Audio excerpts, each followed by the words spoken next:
Hello and welcome to another episode of Tips and Ideas with L.Wallace of Midwest Landscaping. We are here in Los Angeles, California, and today I'm going to share with you some dilemmas and some things that you want to consider when doing landscaping in a parkway congested city situation. I'm going to just go through and show you some different things that are going on here in this suburb near Los Angeles International Airport, and point out how people landscape their parkway, or if they don't landscape it at all, and the things you have to keep in consideration here in a congested neighborhood. As you can see here, we have normally this turf, this grass growing here. And one thing about this section right here, though, is if you notice the grass is a lot higher, the turf is a lot higher because they put in this sidewalk. They took out the existing curb and put in a new curbing here, so they probably had to cut into the soil in order to adequately install the concrete. So that turf is a lot higher than the other areas. Please excuse that noise in the background. Like I said, I was close to Los Angeles International Airport, so you're going to hear a jet probably go by every 20 seconds or every minute or so. It's when, hey! Oh man, my neighbors, they're part of the video here, but that's great. But yeah, and so out here in the parkway, if you notice, they have these pavers here, which is a fantastic idea of putting in pavers, because as people get in and out of their cars, they're going to need a place to walk on. Like that turf down there that I pointed out earlier, that's great, but that in corner there is pretty risky from a hazard standpoint because it's so high. But here in this section of the parkway, we have just pavers. So people walk out of the car and step right onto the pavers, and everything is cool. No risk, no harm, no foul. So we're gonna walk down the boulevard here a little bit, and I'm gonna show you some more examples of what people do or don't do out here in the parkways. Here you have just grass. It's growing wild and it's easy to step out, no challenges here. Apparently there's no irrigation, it's drought tolerant. And as you move up this way, it's pretty much the same thing. You have a lot of turf grass going on. So most of the people have turf grass and hasn't made any modifications to their parkway. This guy's doing some edging and getting everything ready, cleaned up, I guess. I think street cleaning is happening today, so he's out doing his edging. And here we come to some innovative ideas. We have synthetic turf. This guy here that lives here, I think he's a landscape contractor also, and they install synthetic turf. And as you can see, they have some leftover extra turf, I guess, because this is trash pickup day, so I guess they're getting rid of it. So if anybody comes by and wants to get some turf, they can be able to pick that up, but I wouldn't want it. Anyway, they have synthetic turf down, which is a good alternative, especially in a parkway, because you have people getting in and out of their car.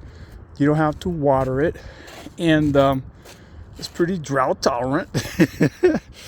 But you have some issues that can happen with this when you do these synthetic turf parkways.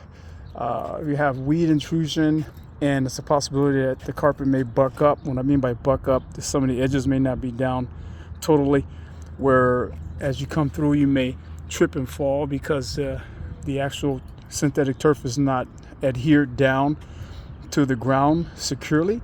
Maybe some areas, you have some areas where it used to be pop-up or whatever, so there's an undulation. So you have a curb where a person gets out, they can trip and fall, so it's like a trip hazard there. It's close to the tree, so it's not that much of a hazard, but still, it's probably where a pop-up used to be. So there's pros and cons with that synthetic turf.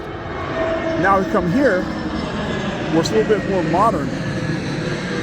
This homeowner, he decided to put in some pavers, nice step outs. And we have these Mexican pebbles, so what they call it out here is Mexican pebble stone in between the steps, which is a really great design concept and idea. But one thing I want to point out is that if you notice, these are big round stones, and so if a person was to come out and to step on top of one of these, they're going to go flying.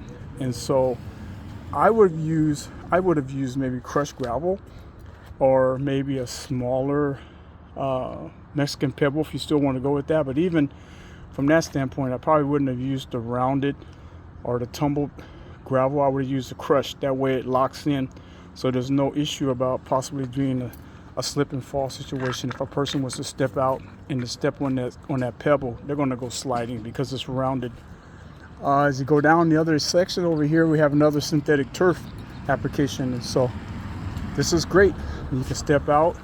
There's undulations going on, so a person, if they're getting into the car, they may have a trip hazard on this lip right here. You see where it's a lot higher. The curb is a lot higher than the actual grade of the synthetic turf. There's some areas where they probably seamed it where you have grass or it's growing in between it, some weeds. So you can see the seam of it where it goes through, and where you have some weed intrusion.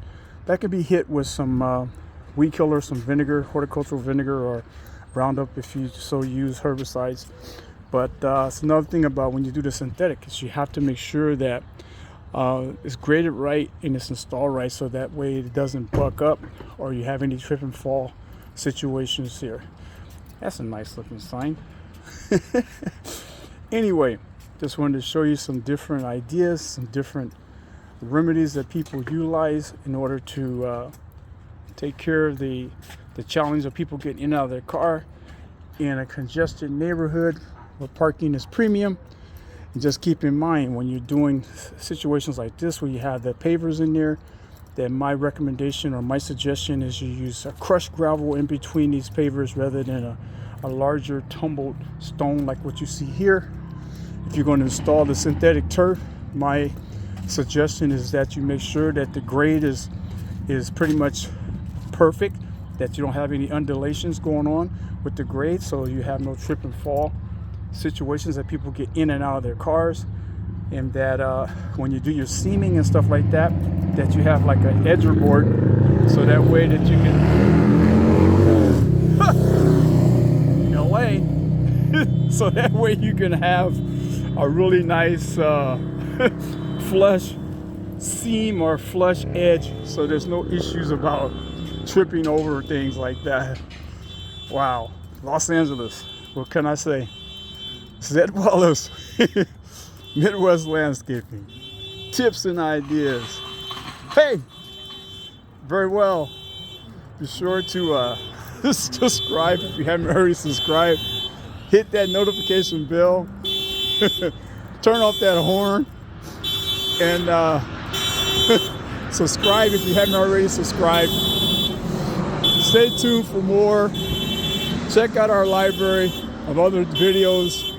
I'm pretty sure you'll enjoy them. Sorry for all the noise, but hey, this is LA. Thanks for watching.